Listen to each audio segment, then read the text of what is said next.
All right, well, let's get to our Decode segment. And, one thing that I've been thinking about a lot since the riots occurred in the Capitol was, what are some solutions? What's the accurate response to make our system better without increasing surveillance and the security state? And one of the things that we do need to focus on is our media and really how broken it is. And there was a fantastic piece in Jacobin this week by Branko Marcetic,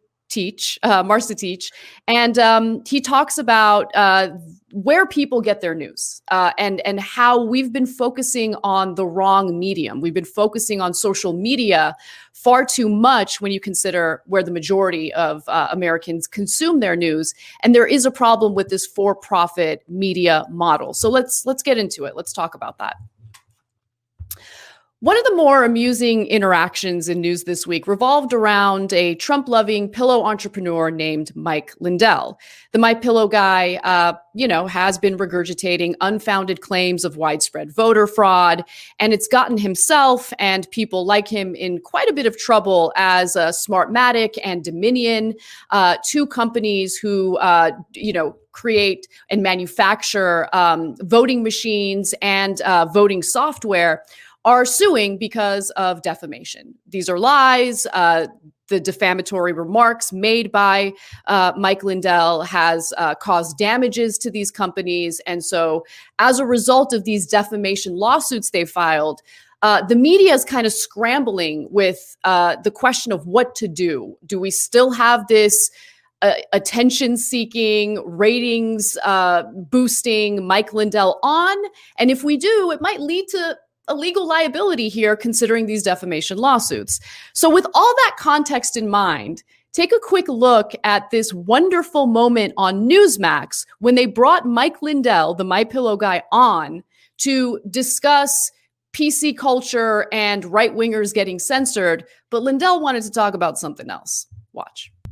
So you know what? They did this because I'm revealing all the evidence on Friday of all the election fraud with these machines. So I'm sorry if you think it's not Mike, it's real. Can I ask our producers, can we get out of here, please?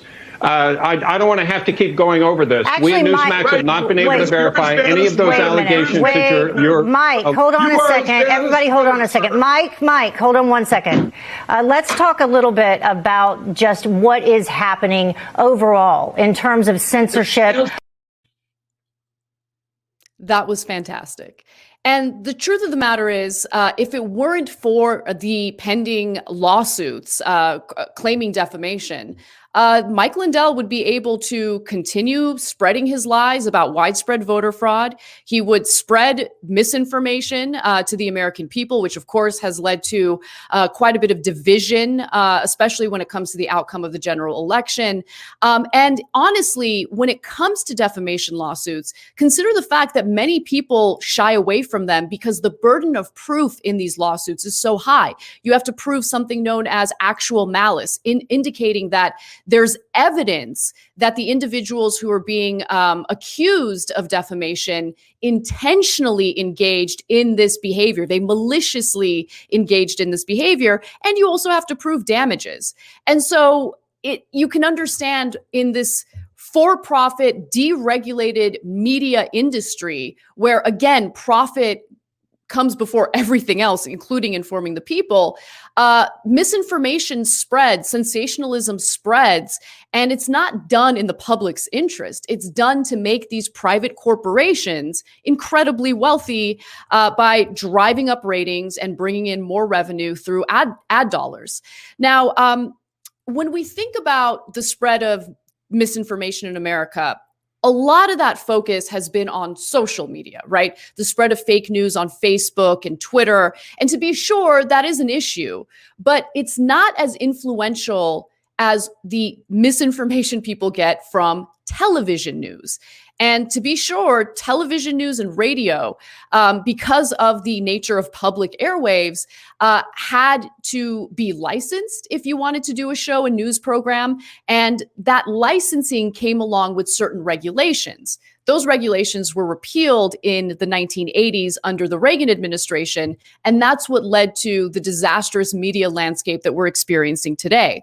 So let's talk a little bit about where people get their news. And I would definitely recommend that everyone check out a recent piece by Branko Marcetic in Jacobin, where he says, turns out that most people watch television news and trust television news. As of 2019, for instance, 53% of Americans got their political news primarily through local, network, and cable television, compared to the 18% who did so through social media. And people who consume the news this way do so because they actually trust the television news shows that they're consuming. So for instance, in 2019, a Pew study found upward of 65% of Democrats, liberals, Republicans, and conservatives trusted, and this is pretty dire, CNN and Fox News, depending on their ideology and partisan leaning. And when you think about how disastrous it is that people are getting their, news from cable, and they're trusting it from cable, I mean, how do you compare that to social media when all of the discussion that we're hearing in America right now seems to center on social media, where independent news organizations tend to thrive? People's distrust in social media has actually increased. The most recent Pew research found that 59% of social media news consumers expect the news they see on platforms to be largely inaccurate, a rise of 2 points from 2018. So less people are getting their news from social media. People don't really trust the news they get from social media. And at the same time, while all of the focus on our discourse is on social media, most Americans, again, are getting their news from television, which has been deregulated and has a for-profit model, which does not end up serving the best interests of the public. So the data reveals that the for-profit television news model is the core of the toxic spread of misinformation that we're experiencing today.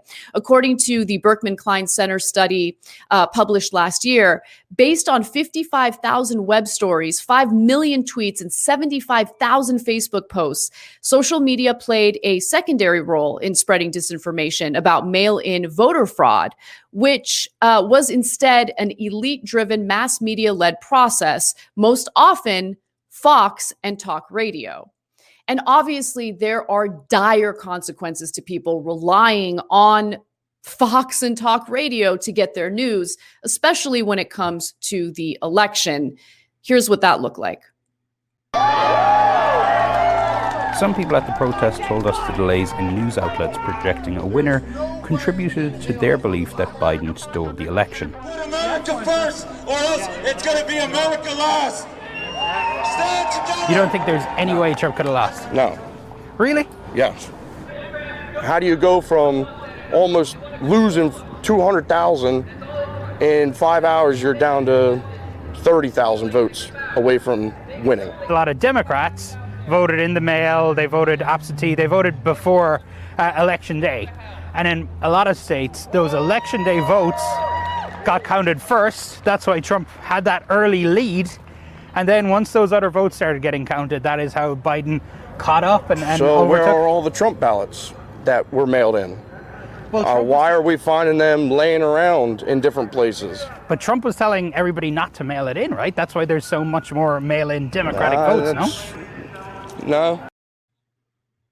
So that was the outcome of all the misinformation that was spewed on Fox News, OAN, and Newsmax. The latter two are, of course, even further to the right in their messaging than even Fox News is. And again, there were consequences to that. 70% of Republicans now say they don't believe the 2020 election was fair and free, a stark rise from the 35% of GOP voters who held similar beliefs before the election, meaning that there was disinformation even after the election took place, which increased the number of Republican voters believing that the election was stolen from Donald Trump. Among those who believed that the election wasn't free and fair, 78% believed that mail-in voting led to widespread voter fraud, and 72% believed that ballots were tampered with. And so, I wonder why they thought that. It's important to stand up to this voter fraud and encourage all of our elected officials to stand up and say enough is enough and fight for all Americans so that none of us are disenfranchised. There's nothing partisan judges would like to destroy more in the end than a quick, efficient, fraud-free election night. That's the goal here, make no mistake. Well, there's a big discussion right now about mail-in voting. Hillary Clinton said it's fine, it's fair. Well, it absolutely opens the floodgates to fraud. Those things are delivered into mailboxes. They can be taken out. There's questions about whether or not it even denies a secret ballot, because a lot of the states have you signing the outside of the envelope.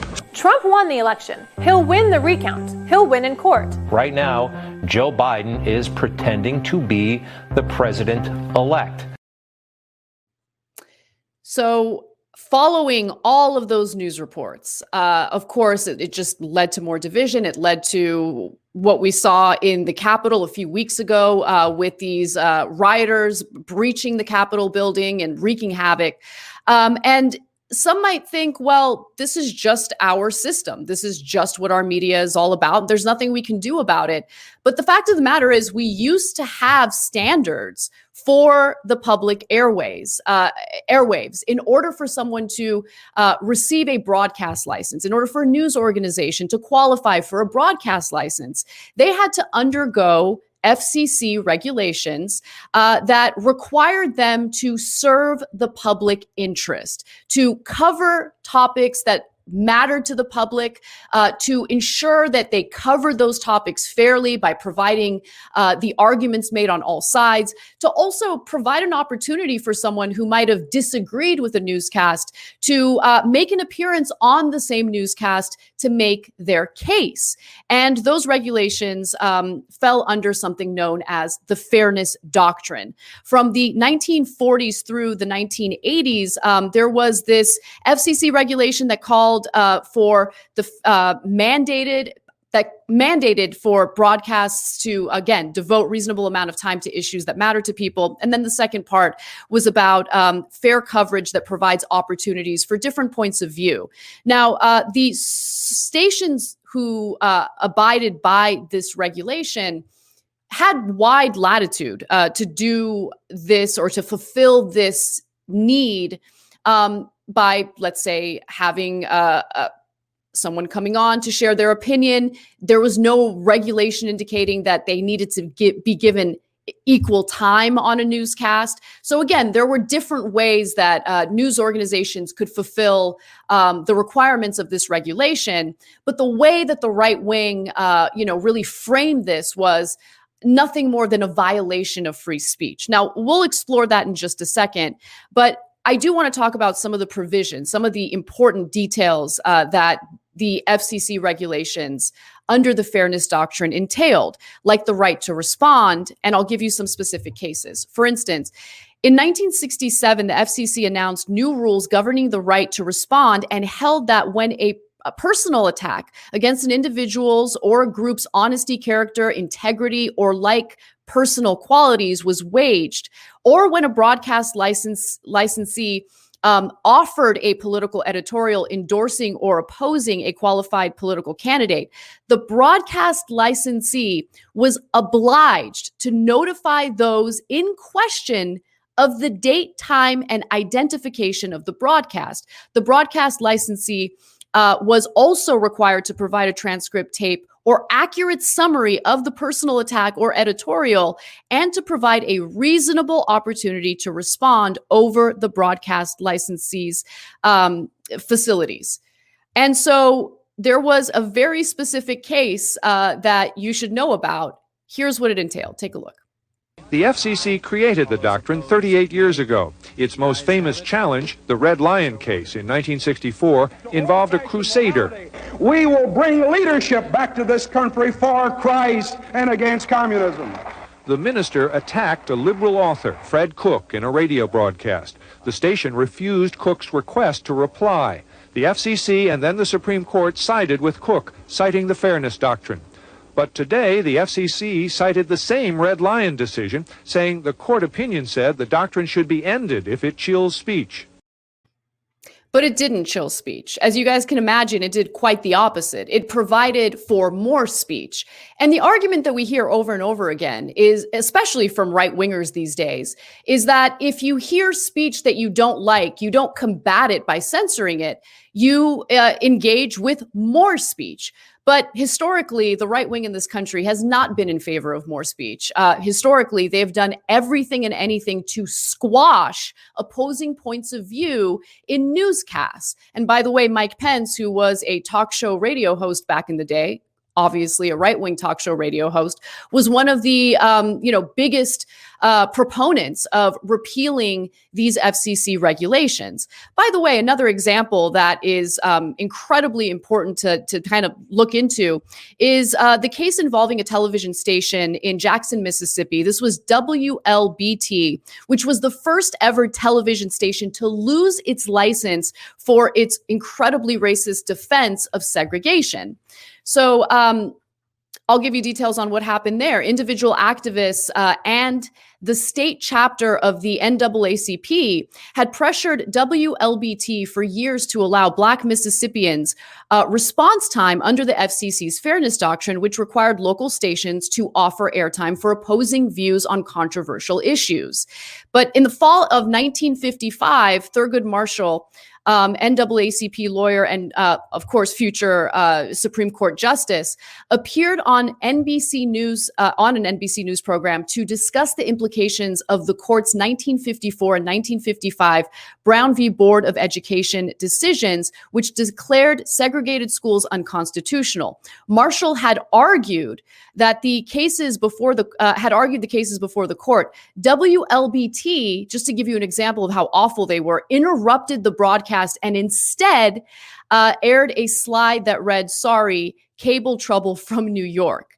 So by the 1960s, the civil rights movement really made the threat of the fairness doctrine, the enforcement of the fairness doctrine, a reality for WLBT. So at that point, media activist by the name of Everett Parker, along with the Office of Communication for the United Church of Christ, eventually succeeded in getting the FCC to revoke the television license for this station. So this happened by 1971, and here's Everett Parker sharing his experience fighting for this to happen. Judge Berger, on the morning of the day that he was sworn in as Chief Justice of the United States, he filed the opinion, the decision, and the decision was that the license was revoked. And ultimately, Medgar Evers, soon after, great civil rights leader who was soon assassinated, went on the air on the station that had not heard black or broadcast black voices. So as you can imagine, racists and right-wingers in this country absolutely hated the fairness doctrine because, first of all, it focused more attention on fairness in news coverage as opposed to profit. And that was something that they wanted to chip away at. And unfortunately, by the time Reagan was in office, they were able to accomplish that. By 1987, the FCC under the Reagan administration essentially repealed the fairness doctrine. In Washington today, the Federal Communications Commission voted unanimously to abolish the so-called fairness doctrine. It requires broadcasters to give time for all sides of a controversial issue. It was not a universally popular decision by any means. And it's worth mentioning that every FCC commissioner who engaged in that vote was appointed by either Reagan or Nixon. So they certainly had a bias against this regulation, and they effectively were able to accomplish what conservatives in this country had wanted ever since the Fairness Doctrine was implemented. Now, what followed was not only an emboldened right wing with more and more right wing programming without the opportunity for an opposing view to respond. The deregulation also paved the way for media monopolies, better known as media conglomerates. Media really started to consolidate, and that meant that only a few corporations, massive corporations, got to decide what we hear and what we consume in our news content. This was something that Ralph Nader, who was a consumer advocate at the time, was genuinely concerned about. What we're seeing here is the ultimate transfer of monopoly power to the broadcast industry, who already have exclusive licenses to decide who says what on TV, and now don't have to worry about fairness anymore. And he was right to be concerned because his prediction certainly turned out to be true. For instance, in 1983, 50 corporations dominated most of every mass media. And the biggest media merger in history was a $340 million deal. In 1987, the 50 companies had shrunk to 29. Remember, 1987 is the year that the FCC had repealed the Fairness Doctrine. In 1990, the 29 had shrunk to 23. In 1997, the biggest firms numbered 10 and involved the $19 billion Disney ABC deal, at the time the biggest media merger ever. In 2000, AOL, Time Warner's $350 billion merger was more than 1,000 times larger than the biggest deal of 1983. And if you fast forward to today, and I know I'm taking a while to get to this, we're basically consuming media. 90% of our media is owned by 5 major corporations: AT&T, Comcast, Disney, Viacom, CBS, which is one media conglomerate. And then we have, of course, Fox. And what's also clear is that the whole purpose of the news business in America is just that. It's a business. It's no longer something that's meant to serve the public interest. It's no longer a place where spreading information, ensuring that the public is informed so they can be active participants in this democratic process, that is not the priority. The priority is profit. It is a business-driven model, and that has significant ramifications.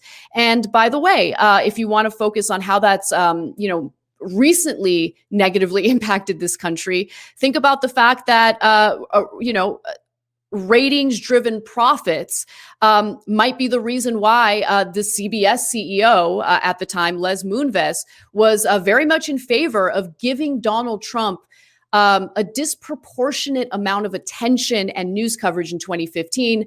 Lee Fong writes for The Intercept at the time. CBS chief says, go Trump, go Donald Trump, keep getting out there. And he also just specifically mentioned that the flood of campaign dollars coming from the election made the whole experience of that election cycle phenomenal.